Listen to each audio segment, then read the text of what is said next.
जसे आहात तसेच राहा. नेहमी लोकांच्या आवडीनुसार बदलायचा प्रयत्न केला तर आयुष्य कमी पडेल.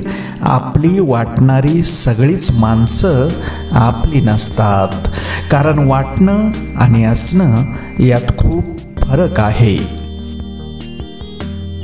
अपेक्षा आणि स्वार्थ या विचित्र खेळात एकदा माणूस अडकला की तो स्वतः सत्व, तत्व, मैत्री, नातं एवढंच काय तर माणुसकी पण विसरून जातो.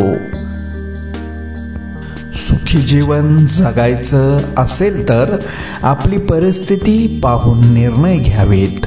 दुसऱ्यांची परिस्थिती पाहून घेतलेले निर्णय कधीही दुःखच देतात.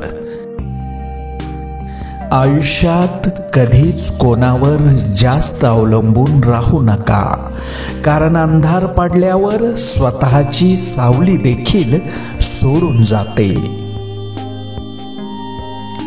ज्यांना कोणाला जिंकायचं असतं ते कधीच दुसऱ्याला हरवण्यासाठी तयारी करत नसतात. त्यांना तर फक्त त्यांनी केलेल्या नियोजनात यशस्वी व्हायचं असतं.